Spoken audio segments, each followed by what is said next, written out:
ESPN 94.1 FM and AM 930 present The Drive. Brought to you by Huntington Federal Savings Bank. Local then, local now. Member FDIC.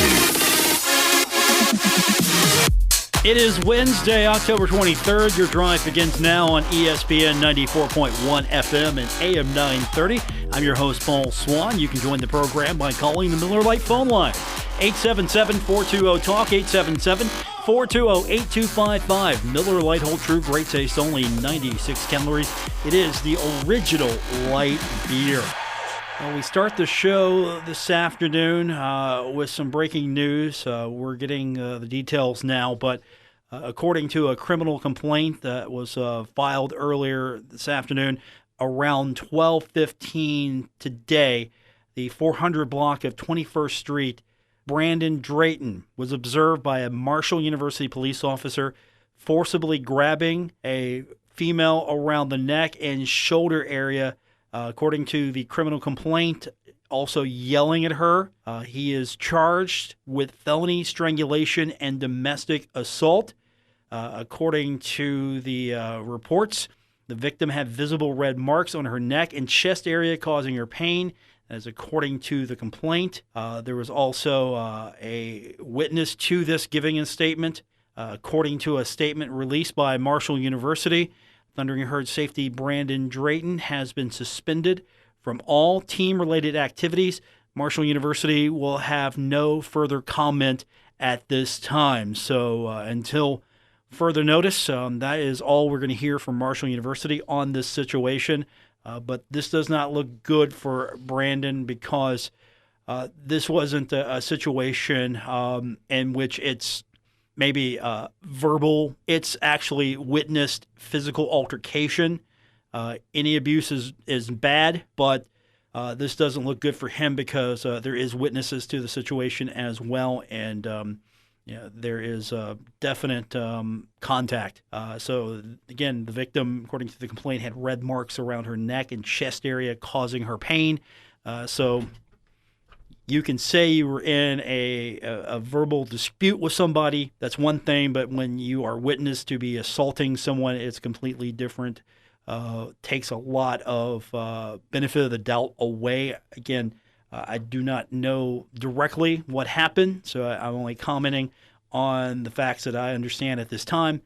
But it's not good for Brandon Drayton right now, and Marshall University has responded swiftly and correctly, I think, in this situation. He has been suspended from all team-related activities. This is now a criminal situation, so university will allow the criminal court system and the justice system to do its job. He was taken to the Western Regional Jail. His bond set at $55,000. So not the way we wanted to start the show this afternoon. I want to welcome you in here on ESPN 94.1 FM and AM 930. I mean, that's just, I'm a little speechless on that, honestly. I mean, you don't hope any of these young men do something like this. And we've talked to this kid before, and of course, based on just limited interactions with him, I wouldn't have said this about him. So again, it's a little shocked right now, just a little bit. But if everything is true, he's probably not going to be back on the football team. I don't see it. I don't see him being a member of the Marshall University football program. I don't know how you come back from this, to be honest with you. Again, he has been arrested on strangulation, domestic battery charges. The thing I wish for him is, because the evidence seems to be there according to the eyewitness report. I hope he gets help. And I don't know much of the situation, so I hope the young man gets help, gets counseling, realizes what he's done. It's a major mistake. I can't absolve him of it. I can't. There's no defense, and I'm not trying to. It's just, you hear this about a student athlete at Marshall University, and your first thought is you hope it's not true because you cover these young men, and at the same time, you never see it coming. To be honest with you don't see it coming as well. So, again, the statement from Marshall is he has been suspended from all team-related activities, and there will be no further comment from Marshall University Athletics at this time. So we, of course, will keep an eye on the story and follow it. Again, if you're just joining us, the story of the hour is Brandon Drayton, Marshall University football team, arrested on strangulation and domestic battery charges. And looking over some of the reports, WSAZ is even reporting that, and this is really probably going to be the most damning of all. A Marshall University police officer saw Brandon grabbing the victim around the neck and yelling at her. So, according to the WSAZ report, that's pretty much locked right there. I mean, university police officer sees you do it. Oh, wow. I hope this kid gets help. I mean, that's the only thing I can really say about it right now is I hope this kid gets help. And I hope the victim's okay. I mean, we hope she is. That's not excusable. You can't excuse that at all. There's no reason for that. No reason whatsoever. So I hate to hear that, but at the same time, that's unexcusable to me. Just domestic violence, period, is not excusable to me. So I hope he gets help. We're going to turn our attention to Marshall and Western Kentucky. I've got Randy Lee joining me here in the next few minutes. He's the play-by-play announcer for Western Kentucky, so we're going to talk to him. We're going to turn our attention back to the game itself, and if anything else comes out about this, we will talk about it. But when we come back from break, we have got Randy Lee, voice of the Western Kentucky Hilltoppers, and a Marshall University alum, when we continue with today's edition of The Drive here on ESPN 94.1 FM and AM 930. This is The Drive with Paul Swann on ESPN 94.1 FM and AM 930. Presented by Huntington Federal Savings Bank. Joining us on the program now, he is the voice of the Western Kentucky Hilltoppers, but more importantly, he's one of us. We won't say that too loudly to his employer. Randy Lee, voice of the Western Kentucky Hilltoppers, joins us on the program now. This is a tough one for you. I mean, your school is homecoming, your employer, rivalry game. I mean, this is different for you, isn't it? Every time. Well, Paul, I was a man of Marshall for 4 years, but I've been a Hilltopper for 13. Well, Randy Lee, former friend of the program. No. Come on, your degree says Marshall, unless you got some graduate study work elsewhere. Come on. I did not receive. Yes, my degree says Marshall, and yes, the program, but especially WMUL radio means a great deal to me. Okay, I mean, come on. I bill you as a friend here, and bill you as a friend, but no, you're taking sides here. Well, you have to though. You have to. Because you've been the voice of the Western Kentucky Hilltoppers for a long time. You're on the other side of this. You see it from the WKU side. We've been talking to Marshall players this week, kind of feel what this game means. And I know this isn't the 100 miles of hate between Western Kentucky and Middle, but boy, this one's coming to be something just as good or almost as special. Well, Paul, I think if you talk to our players, the majority of them would indicate they feel like our biggest rival is Marshall. If you would talk to our fans who are probably 45 or 50 years and older, they would lean toward the MTSU rivalry because it's been around a lot longer. But in that locker room, our biggest rival is Marshall. This game is, other than an incident here or there where one team couldn't stop the other, this game has come down to the wire, it feels like. It's been pretty chippy the whole way. And I'm sure that's why it's in our locker room. It's our biggest rival, simply because of what has happened, with the exception of the one game in Marshall a few years ago where Marshall didn't have the best of teams that year, and it was the last game of the year, and I think they had probably just cashed it in.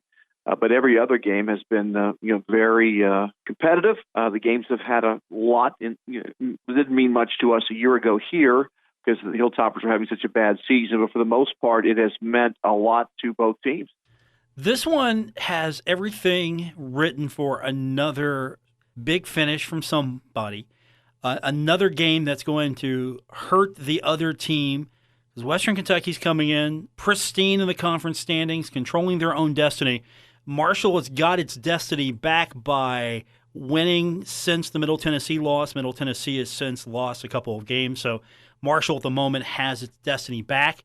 these two teams meet. The winner's going to have at least the inside shot to get the East Division championship. I mean, go from there. The storylines are set. Yeah, no doubt about that. I mean, on the the Hilltopper side of things, these next 2 weeks are pivotal. And now, if they win the next 2 weeks, that doesn't necessarily mean they're going to clinch the East, mathematically speaking, but they probably will because the Hilltoppers have FAU next week, and they're a game and a half above Marshall and FAU right now because they haven't lost the league game and they played one more league game. So these are the two most important weeks in WKU's season. For Marshall, a win, and they're tied for first. So it'll be a new season for them if they're able to pull off the win. As the favorite, I think I saw somewhere around a 5 or 6 point favorite. And I think most people feel like Marshall will win. They certainly had all the publicity going into the season, picked to win the East. They probably played a little tougher non-conference schedule. Boise State and Cincinnati are better than probably Louisville and Army, the two big non-conference games the Hilltoppers have played. So, that's probably why Marshall's favored. And they had all the expectations, won another bowl game a year ago while the WKU's program finished 3-9. They did win their last two games, though. That may have helped out a little bit. But they have a brand new staff. It's not the same team it's been the last couple of years. It's really not the same team any of the Marshall fans have seen. Those great teams that were able to go to Huntington and win, they were fueled with offense. So they could put up 67 in the overtime game. They scored almost 60 2 years later up there. This is not the same kind of offensive team, but these teams are better. This team is better than any WKU team Marshall has seen defensively, and it certainly has the best defensive line that I have seen here in my 13 years on the Hill. And that's an interesting point because that's a couple of things that the players, when we've talked to them this week, have brought up. One is you look at him early on film and you look at him now, completely different team, just completely different from that first part of the season to now. And the fact that, again, this is a game for Marshall where Marshall's strength is going to be the run, and Western Kentucky's been really good defensively, run-stopping team. So we're going to find out which one's better. Yeah, the only game really WKU was not able to stop the run in was against Louisville in the first half. They had a running quarterback. He ran a lot of option. Their quarterback would drop back and take off and run. They made adjustments, and Louisville really didn't run much or well at all in the second half. So really that is the only half in a game this season where anyone that's had much success running. The shocking upset loss to Central Arkansas the first game of the year, that was basically because of a fourth quarter. WKU was up 14 late in the third, driving for another score. They got a penalty. They missed a field goal, and then they gave up a bunch of long passes. They gave up 6 or 7 passes of better than 20 yards in that game. And Central Arkansas threw for 400 yards in that game, and most of that was in the fourth quarter. So take out that fourth quarter, and you're looking at a team that has a better record, but you can't. But like I said, the run stopping, they shut down Army. Army was averaging 286. I think they gained 137. Charlotte came in there at the time leading the conference in rushing. And they had the leading rusher, and he had 45 yards on 15 carries. So they have been dynamite, and it all starts up front. Defensive tackles are good. Defensive ends are great. One name that keeps coming up when talking about Western Kentucky with Doc Holliday, with the players, is Lucky Jackson. Is that kid not graduated yet? I mean, do I need to come and walk him across the aisle on the stage when he's done? Well, Lucky's had a good career. I mean, now he's not a Taywan Taylor and a Nicholas Norris. He's a good college player, but yes, he's been here 4 years. I think now he's 8. He may be 7th after this week if he catches a few passes all time. So, yeah, he's a good player, but he's not some of the breakaway wide receivers that the Hilltoppers had during the Jet Brom era. But, certainly he was big last week. It may have been his best game of his career. Had 5 catches for 145 yards and also 3 touchdown passes. So that's the first touchdown pass he has thrown. So he's a good player. He's not a first-team all-conference kind of player, but he's probably the leader in our locker room, though, in that regard. So he's probably the most important player we have in terms of just leading everyone else. Randy Lee's joining us. He's the voice of the Western Kentucky Hilltoppers, and another name that has come up. And how good is this kid? Graduate senior quarterback Ty Story getting a lot of attention. Ty Story played at Arkansas last year and started 9 games. They wanted to make a change. The coach there, Chad Morris, who had been at SMU, decided he wanted to bring in his former quarterback from SMU, plus Arkansas won, I think, 1 game last year, maybe 2. So Ty had a decent year there, but the writing was on the wall. So we certainly were in a situation, WK was certainly in a situation where they needed another quarterback with some moxie and some experience. So Tyson Helton decided he would go after an SEC quarterback who had started last year. So he comes here in August, and it was neck and neck with Stephen Duncan, who was one of 3 starting quarterbacks this program had a year ago, which was one of the reasons probably they finished 3-9. They never really had a starting quarterback, and Stephen sort of nipped him there at the end. Stephen Duncan started the first 3 games and broke a bone in his foot, the 3rd game of the year, late in the second half, but finished the game. And it's been Ty's job since then. And in each of the last 3 games, Story has completed 21 passes. So he's accurate. He does it in different ways. Against Old Dominion, of his 21 passes completed, 10 were on screen passes. He did throw the ball down the field a little bit more against Charlotte last week, simply because Charlotte put a lot of men in the box, and they were bound and determined, since they've been gorged giving up yards offensively on the ground. They were not going to allow that to happen last week, and they didn't. But Story was able to complete some big passes to Lucky Jackson, and he threw for about close to 300 yards. So he's not a dynamic quarterback. He's smart, gets them in the right plays, gets them out of the wrong plays. He is pretty a little tricky and got a little moxie to him for like a 3rd and 4, and he'll find a way to get 5 with his legs. He's not very fast, but he's able to find a little nook and a little cranny here on quarterback sneaks and things of that magnitude and direct snaps, where he's been able to move the sticks, maybe 3 times a game. So he's been good in that avenue. On the defensive side of the ball, the name that's getting everyone's attention right now is DeLangelo Moore. He had a couple of sacks against Charlotte. He's been doing that a lot. He's someone that Marshall's going to have to count. Yeah, D'Angelo Malone is having probably the greatest year to date of any defensive lineman the school has ever had. As of right now, D'Angelo Malone is leading the nation in tackles for losses. He is, I believe, now 3rd in quarterback sacks. He leads the conference in quarterback sacks. He leads the nation in tackles for a defensive lineman by over 2 per game to the next defensive lineman. He's special. He's very fast. Last week he was matched up against a left tackle for Charlotte by the name of Cameron Clark, who last year, according to Pro Football Focus, allowed the fewest quarterback pressures in Conference USA, and Malone abused him. So D'Angelo's a special player. They move him around a little bit too. They moved him to the inside a little bit against Army to help out on the dive. So they move him around a little bit. He's not always lined up at the same spot. And give credit to the WKU defensive coordinator, Clayton White, who's found a way to make sure teams don't know where he's at all the time, so they can pretty well plan on maybe double teaming him on a particular play. You look at this defense, though. They're not the type that looks like they're going to go out and blitz you or do really over-aggressive things. They're just out there doing work. I mean, it feels like they're just a workman-like group out there on the defensive side. That's a great quote, Paul, because D'Angelo Malone, after one of his big games, he was on the radio, and we complimented him, and he goes, hey, I'm just working. So that's pretty well the mantra for this team. They don't blitz much. They get pressure from both ends. Malone and his sidekick, Jawan Jones, who was a freshman All-American last year. He's having a good year, too.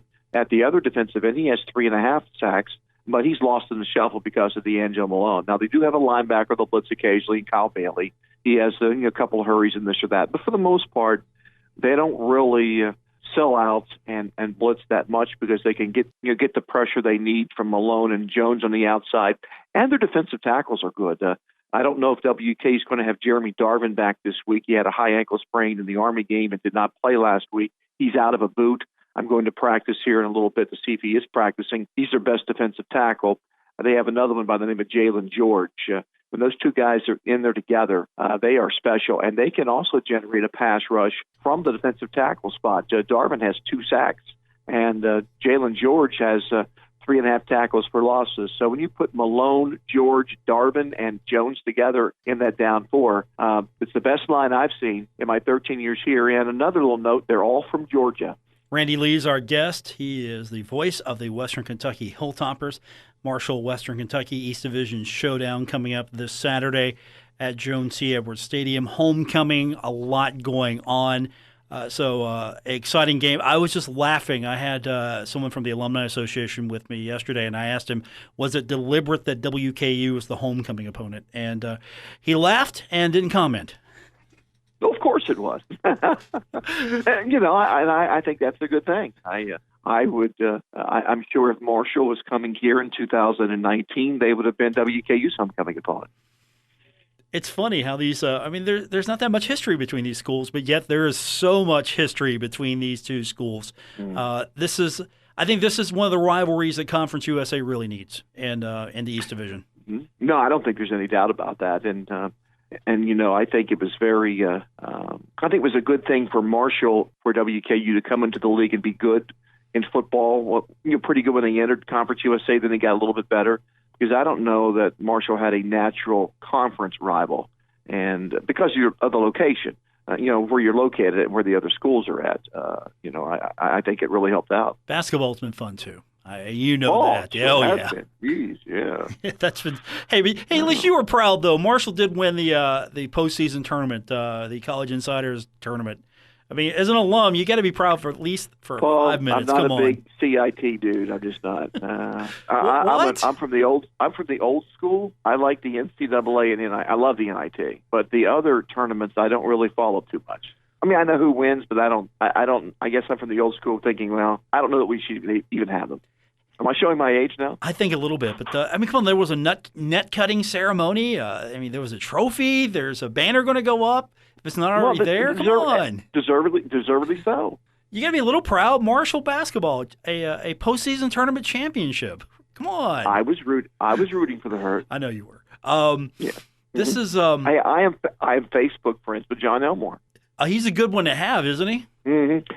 Yeah, he was so good, and he was such a good kid. He would come over and talk to us before the game, and not very many players. I mean, we didn't even invite him to come over, and he came over. And, not very many kids are like that, and I really liked him. And personally, I didn't know his dad very well. He was a year behind me in school, and we went to some basketball camps together.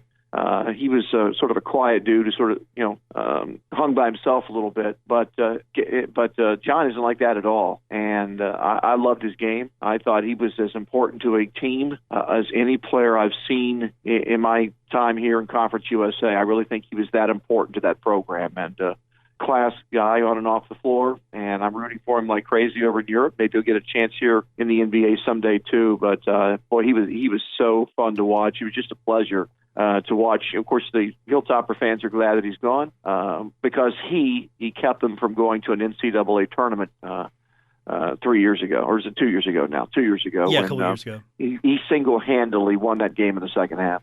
I mean, let's throw some more fuel to the fire here. Let's make this thing big. I mean, let's do it. Let's make it big. Forget Western Kentucky. We need to come up with a good name, though, for the rivalry. We need to find a really good name. I'm surprised that there hasn't been one. I haven't even seen any tossed around. I thought with there is one. There's one that's tossed around. Intelligent writers, they would have come up with one. Yeah, one's tossed around. It took off on Twitter. It's a moonshine throwdown. I'm not. I heard that. Yeah, I'm not feeling that as well. No, I don't think it fits. Well, it doesn't. If WKU is located like in Pikeville or Richmond or somewhere over on that side of the state, maybe. But there's not a lot of moonshine over here. Fair enough. Randy Lee's our guest, the voice of the Western Kentucky Hilltoppers. You'll be in Huntington the day before, right? Because you got to hang out with Bill Cornwell. Oh yeah, the main man of Huntington is taking me to La Familia. Let me correct myself. He's meeting me there. He's not taking me there, and he's not paying for my meal. I'm meeting him there. Come on. He's not picking the tab up for that? In my 30 years of knowing Bill Cornwell, not one time has he picked up my tab for anything. That's funny. I'll have to give him the business about that tomorrow. Exactly. I'll take care of you. Don't worry. I'll take care of you on that one. I appreciate that. Randy Lee's my guest, the only man that I know who is for the other team and still sends me things in the mail, like photos of famous goaltenders. Was it Davidson or John Van Beesbrook? I sent you a picture. You sent me Davidson, the now current president That's right. of the New York Rangers. Oh, I didn't know he was the president of the Rangers now. He took over the job, and they've got this big rebuild going on right now. Hey, speaking of rebuilding, I am so excited to be there Saturday because of something other than the football game. In my days at Marshall as a student, the baseball team played at Watt Powell Park. They played down the bank from the married housing units. I even forget what that field was called. And now the ground is being broken for a real stadium. And I could not be happier for the Marshall baseball program because they have done an extraordinary job of putting together a competitive and a good team in many years and playing either in Charleston or the park they played in, and we'll probably play it again this year. It's very difficult to recruit to, and they've done a good job, and I'm happy for them. And I'm finally glad they're getting a baseball stadium because I wanted them to have a baseball stadium when I was in college in the early 80s. So we can date Marshall alum by, if you're doing carbon dating, you use baseball parks as the factor. You're probably a University Heights guy. I was, I think, 1 year of Watt Powell Park, possibly, and then the rest was University Heights? I believe so. Yeah. I think you're a University Heights guy. Below the married housing units, yeah. I was a University Heights guy. Okay, and hopefully they're going to put Jack Cook's name on that thing. I don't know. Groundbreaking is Saturday, 10:30 a.m. if you're anywhere in the vicinity at that time. Well, at least they should allow Jack Cook, when springtime comes around, to come down and sell his tomatoes outside the stadium. That is brilliant. That is just have a Jack Cook tomato stand out there. That's exactly. Brilliant. In Pittsburgh, Manny Sanguian has his barbecue joint. Boog Powell has his barbecue joint at Camden Yards. Jack Cook deserves to have his tomato stand outside the new stadium. I love it. That's a good idea. I'll have to forward that on. Well, you know what? That will be that's the agenda I'm setting. Jack Cook tomato stand. Randy Lee's our guest. He is the voice of the Western Kentucky Hilltoppers. We'll see you Saturday, and I'll make sure to talk to Mr. Cornwell. Come on, don't let him kid you ever. He's got cash in that wallet. Don't let him kid you. Oh, you're darn right he has cash. He's never been married. He's never had any kids. He's never had to buy a home. The guy's loaded. He goes to Europe every year. He goes to Disney at least once a year. At least once a year. I know how expensive that is. He's loaded. Randy Lee's our guest. Thanks, Randy. This is the best segment I've had in a long time. Thank you. You're welcome, Paul. We'll talk to you soon. That's Randy Lee, the guest of this, my favorite guest all time right now. He just won the title. Voice of the Western Kentucky Hilltoppers. We got player interviews when we continue with today's edition of The Drive here on ESPN 94.1 FM and AM 930. Never miss a moment of The Drive with Paul Swann. Subscribe on Apple Podcasts, Spotify, or wherever you get your podcasts. We continue our preview of Marshall and Western Kentucky. Had a chance earlier this week to catch up with a couple of players during player interviews. So if we've got time, we're going to hear from Will Ulmer, but I've got Nazeeh Johnson queued up first. And when talking to Nazeeh this week, I kind of wanted to get an idea from him as he was doing film study, getting ahead of what Western Kentucky looks like. I want to get his impression, so this is what Nazeeh said he thought stood out when looking at the film this week. It stands out. They moved the corner to their running back. He used to play corner. Now he's their starting running back. He has the most rush carries in our conference. They got two playmakers in the slots. They like to get the ball to, and they got really outstanding wide receiver core. So, and our quarterback came from Arkansas. So we know a lot about that team. And with that said, I want to know from Nazeeh, what's the importance of this Western Kentucky game? Yeah, it's a good opportunity because it's a rival that goes back way before I got here. So it's going to be a good game, and then this can either make us or break us our season to get us to a conference championship.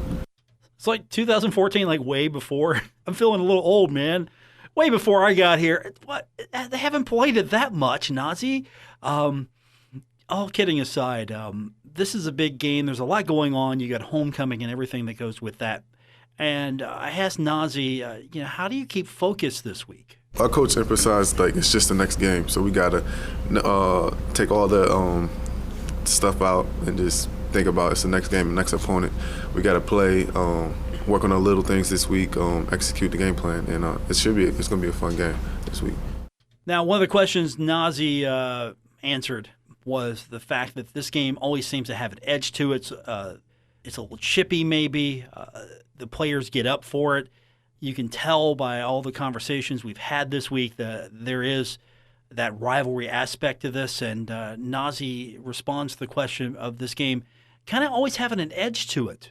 Yeah, I think it's back when Marshall won that championship when they lost, I guess, that one game against them that year when they went like 13-1 or something like that. They lost to them, so I feel like it goes back then, but I really don't know like the history behind it. I just know that every time we play them, it's a close game, and I guess they just don't like each other. That is for certain. Just don't like each other. Now, Nazi talked about a couple of players that the defense is going to have to deal with. First of all, running back Gates Walker. Here's his impressions. He's a one-cut, get-downhill type of back. He doesn't like to juke for real. He just lowers his shoulder and get downhill. So I feel like he gets that because he was a defensive player, so he's tough. He's a tough running back. And finally, Nazi talks a little bit about wide receiver Lucky Jackson.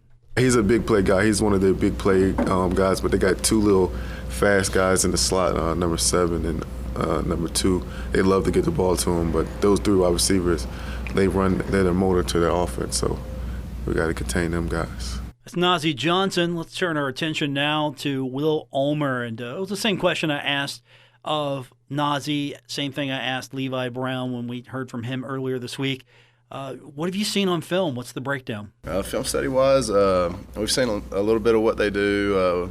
We know they can give us some different looks, and we're starting to get a feel for what all personnel they rotate through. But they've got some good defensive players, and it should be a pretty good challenge. And that challenge includes number 10, D'Angelo Malone. He does have really good statistics this year. He's a longer, twitchy-looking guy, and he should be a fun challenge to block this week. They all play really good assignment football. I feel like it's very seldom that they're ever out of their gap, out of position, and I feel like the scheme has been working for him a lot, but he's also a very gifted athlete on top of that, so that helps. Now, we've talked about the Western Kentucky rivalry, we've talked about it, and now Will Ulmer talks about the Western Kentucky rivalry. It definitely does. There's a little bit of a resonance through the team because of who we play, and you see people on campus, it's Western Week and big rivalry game, this, that, and the other, but there is a difference. Historically, it's always been a good game when these two teams have met, and everybody's excited to see what happens in 2019. Now, one thing I wanted to know from Will, if he could maybe express it, because he knows a little bit more than some of the guys, is what does this game mean to him? This means a lot. I've been here for a while. Sort of harp off what Levi said. I was standing on the sideline and watched us get beat 60-6 my freshman year, and I've also been on 2 teams that have beaten them, and it's just always a fun game. It's always a high intensity game, and it's one that you always want to get, given the opportunity. Now we wrap up with Will Ulmer, and again, what's it going to take to stay focused? Homecoming, game's important, standings. It's the new hotness when it comes to rivalries. This is probably the game that you look forward to the most in Conference USA. It's not Florida Atlantic. It's not Charlotte. It's not Old Dominion. Not even Southern Miss this year. It's Western Kentucky. And with everything going on, keeping focus this week is going to be important. And here's Will Ulmer talking about that. There is a lot of stuff going on around us and everything, but everybody knows it's important that when we go in the Shuey building or we go into a film study or a practice or whatever, that we just sort of have this tunnel vision, and nothing on the outside really matters. It's all about doing what we need to prepare to be able to win this football game. And here lately, everybody's been taking our preparation very seriously, and I feel like that's part of the reason why we've been so successful. All right, that's Will Ulmer. When we come back from break, we'll wrap it up on today's edition of The Drive, ESPN 94.1 FM and AM 930. You're listening to The Drive with Paul Swann on ESPN 94.1 FM and AM 930. We're wrapping up today's edition for Wednesday, October 23rd. It's The Drive on ESPN 94.1 FM and AM 930, presented by Huntington Federal Savings Bank. If you weren't with us earlier in the program, it bears repeating our top story of the day. A Marshall football player has been arrested on strangulation and domestic battery charges. According to a criminal complaint filed, Brandon Drayton has been charged because, according to the complaint, a Marshall University police officer even witnessed this. Drayton was witnessed grabbing a victim around the neck, yelling at her. So this is a case of domestic battery, also the strangulation. According to the reports, the victim had red marks around her neck and chest area, causing her pain. Drayton was taken to Western Regional Jail. His bond set at $55,000. Now, Marshall University issued a statement to me earlier this afternoon in regards to this, and it reads, Thundering Herd safety Brandon Drayton has been suspended from all team-related activities. Marshall University will have no further comment at this time. Other news today, the 15th-ranked Marshall soccer team. Yesterday, they played to a draw at Wright State. Pittsburgh Pirates today, parting with their longtime team president, Frank Coonley. Also, Florida Atlantic defensive line coach Lane Thompson, according to reports, committed an NCAA violation when he held the same position at South Carolina last season. It was a recruiting violation. So those were the stories we didn't get to today. Hopefully we can try to get to them tomorrow. We will be back on Thursday to do it all over again. Special thanks tonight to my guest, the voice of the Western Kentucky Hilltoppers, Randy Lee. For Randy, I'm Paul Swann. This has been The Drive on ESPN 94.1 FM and AM 930, presented by Huntington Federal Savings Bank. Have a great evening, everyone. WRBC Huntington, W227BS Huntington, your flagship home of the Marshall Thundering Herd and The Drive with Paul Swann, ESPN 94.1 FM and AM 930.